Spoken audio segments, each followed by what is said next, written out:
What's up, YouTube? MainManSWE here, hoping you're all doing awesome as always. And before I start discussing the all bases data here on online statistics, what's going on with the ranks this late into Season 3, prior to Season 4, and what characters are the most played these days.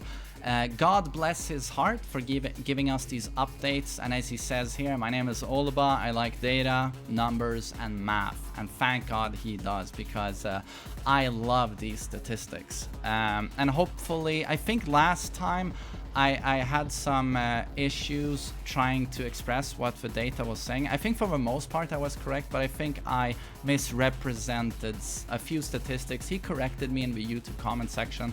Hopefully I won't be too mistaken today or anything like that.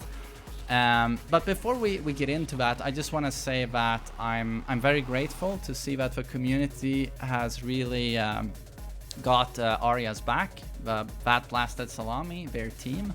I've posted a video talking to Arya. It was very nice of him to take time to talk to me. We had a great conversation on Tekken 8 and Tekken 7 balancing, and then a little bit about being a content creator and him you know, really struggling for 3 years making amazing content for Tekken 7 and then not, you know, seeing any well, feedback whatsoever or promotion from the developers, you know, and struggling a little bit on Patreon. $600 is still a nice figure, but when you have a team, you know, an editor, someone writing a script, someone doing audio, someone you know, drawing artworks, you know, it's a lot of people involved, and $600 suddenly per month is not a lot of money.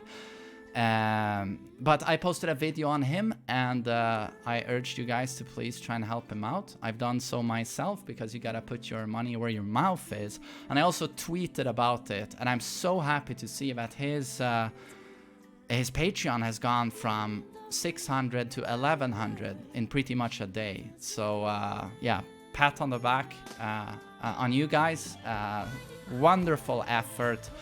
And I certainly hope that that's going to be renewed motivation for Arya to keep making content for Season 4 and Tekken 8 going forward. But I hope we can keep promoting and helping Arya. What are we listening to? Go away. Thank you very much. Oh god. It's just RNG's Yoshi's theme from Tekken 2.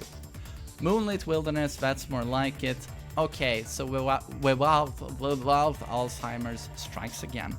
Without further ado, let's look at the online statistics. And what is the most interesting, in my opinion, is what characters are played the most.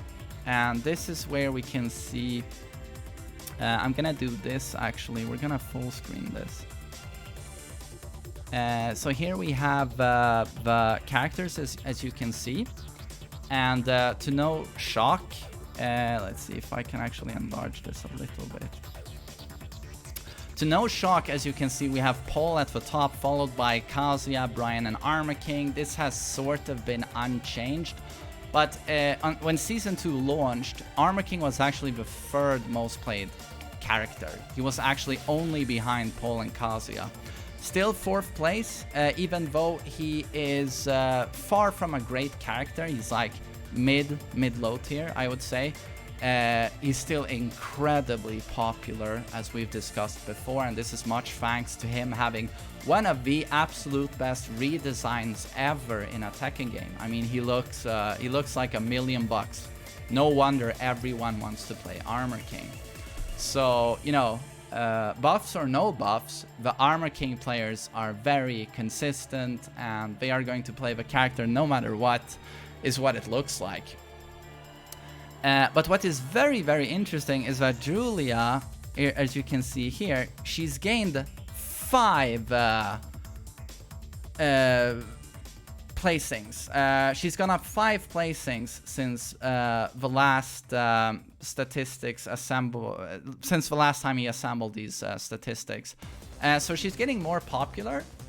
I think this is due to multiple reasons. I think Mikio is his name, right?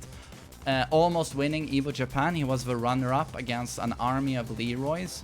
That's gonna make a lot of people interested in Julia, just seeing how strong she is. And also Yon Ding saying that he's gonna drop Eddie in favor of Julia. He was hyping Julia a lot on Twitter. I know Fergus was as well. And the Blasted Salami, as we were discussing, actually dropped a video on Julia, a character overview. Incredibly well made, as with all of his videos, and I'm certain that has attracted a lot of people to Julia as well, because it has a shit ton of views. So that is very interesting. And as you can see, the absolute least played characters are, to no shock to me, Ganryu and Zafina. So again, I just want to say that when Sonic Fox, you know, legendary fighting game genius, he is. But when I heard, oh sorry, don't shoot me, please. When I heard that I'm still not used to saying that, by the way, as you could tell. When they hit, so hard to formulate this. When they hit Tekken God Prime with Zafina, I was a little bit like, oh, you know, that's great.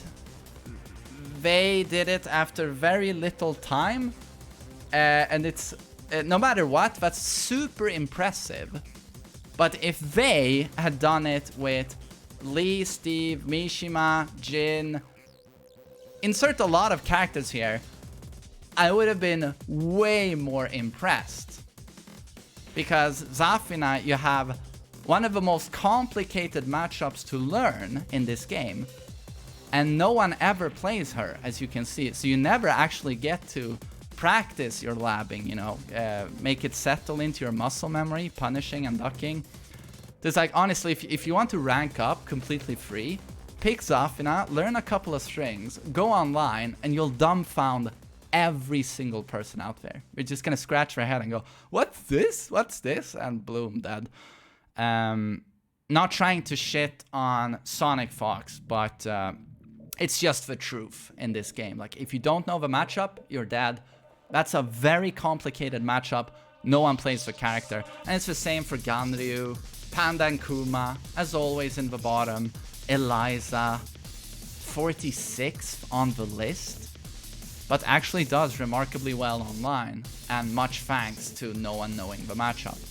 And Zafina does super well online, no one knows the matchup. But Akuma is not very popular at all. Lei, Master Raven, I'm not surprised seeing them this low. Anna, I'm a little bit surprised. I thought she was gonna be higher. But it's cool to see that Marduk is also gaining traction with the community. He's one of the characters that has also gained the most. As you can see, 3 placements, he's gone up. I think he has gained the most outside of Julia. Yes. And this is mostly the John effect. The John effect, I think. Him demolishing Knee with the character, and Pakistan overall having a lot of great Marduk players certainly makes it so that other people wanna try the character. He was underrated for a long time, but he's also one of the characters where I feel like Pakistan has really put him on the map. But other than that, not too much to say. Leroy is also gaining a lot of placements. Last time Allbase did this, I even remember that Leroy was the 7th most played character on launch. And now that he's been out for a while, he's even more popular.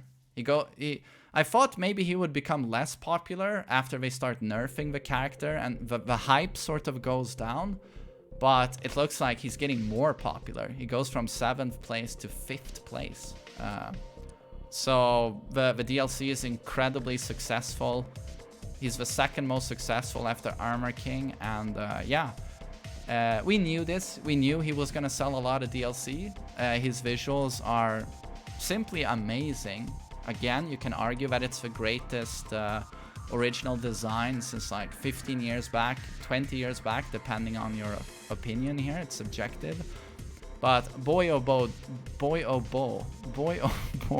did they drop the ball when it comes to his gameplay. It's just terrible, and I hope they honestly hit the reset button on Leroy and just take out chunks of his move list. But yeah, Leroy is incredibly popular. And Fakum Ram, as you can see, is incredibly popular. He's in 8th place. So Fakum Ram is also selling a lot of DLC. So say what you want about Murray era Tekken 7 with these uber easy mode DLC bullshit, stronger than everyone else characters. It really sucks, but they are pushing a lot of DLC. They are selling a lot of DLC. So they are making our sweet developers a lot of money, which is great for the future of Tekken, but I guess that's also an incentive for them to keep pushing those types of characters. Because, oh, you know what? The community, the hardcores, you know, they are this many. Casuals are this many. Casuals seem to love those characters. Selling a lot of DLC, we're getting a lot of income. But the hardcores are very upset with them. And maybe that's why they're so afraid. I mean, they have nerfed Leroy a lot, but his foundation is still very stupid. In that he does everything really well, and Fakum Ram is the same. So I wonder if they will be making the changes necessary, considering people are voting with their wallet, and they are giving a big thumbs up. More Fakum Ram, more Leroy. Armor King is the only DLC that is more popular than Leroy and Fakum Ram. And that's, I guess, because his redesign is so great. But the other most popular DLCs are the most broken and obnoxious characters. And then you have to go down to like 15th place to find Negan. And then jump 5 again, and you have Noctis at 20. And then, I mean, you have to go beyond like half a cast to start finding the rest of the DLCs, as you can see. So these guys are like unbelievably popular within the player base compared to the rest of the DLC. So honestly, this is what I'm so worried about. When Leroy and Fakum Ram push that much DLC, that's a great incentive to just keep making that type of character. Super easy, super strong, carries a lot of, you know, maybe not so experienced players to higher ranks. So, yeah. And then the final chart I want to look at is the cumulative average of each division. So this is each division of ranks. You can see the highest ranks are all in yellow, then in blue, purple. You know how it is, you know, light blue ranks, green ranks, yellow ranks, as you can see here. And here you can see in Season 2 what ranks were averaged by the player base and the online community. And as you can see, there was a lot of light blue ranks in Season 2. A lot of green ranks. But here you can see the rank inflation coming with Season 3. And then post-Season 3, which is the end of Season 3, where we are now, waiting for Season 4. And you can see that players are definitely moving up in the ranks. You can see a steady decline here in light blue ranks, as well as in green ranks. And it seems like the new average rank is it still seems to be green rank, as they are meatier, but light blue ranks have really diminished.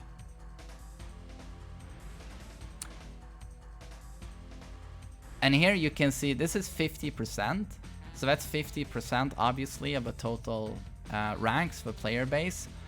In Season 2, yellow ranks were all the way up from pretty much 47 to like 65. But here you can see where we are now, yellow ranks actually end at 50%. So 50% of a player base now constitutes yellow, green, and light blue. That's quite incredible, actually. 50% of a player base now is now found within orange, red, purple, blue, and, well, gold. Man, so yeah, if you were doubting the rank inflation, it just doesn't get more obvious than this, that a lot of people are moving up in the ranks. And the absolute majority used to be in light blue, green, and yellow, but now it's like half the people are there, and half have made it beyond. A lot of people are now. You see how large orange and red are, especially compared to Season 2. So a lot of people have said that red ranks are the new green ranks.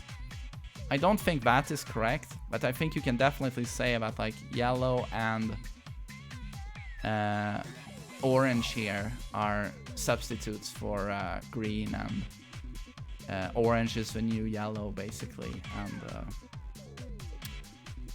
so yeah, people are moving up a lot. And I don't know the viewers now, like, what rank are you guys? And do you remember, have you gone, you know, from like when Season 2 started, what rank were you then? What rank do you have today? Can you attribute it only to you improving as a player? Obviously, the rank inflation has a lot to do with it. And I'm also gonna say here that I'm actually hoping that with Season 4 they hit the reset switch on the ranks. That I know other games do that, right? Every season, everyone starts from scratch. I think that could be interesting, to be honest. And I think it would also get rid of a lot of cheaters from the leaderboards, if you feel that that's important. But something has to happen with the ranks. It's stagnated for a long time. It's getting a bit dull. Do something with it. Maybe add a couple of new ranks or redo the point system. To be honest, anything would be nice to see. But I would actually vote in favor of a reset. I'd like to start over.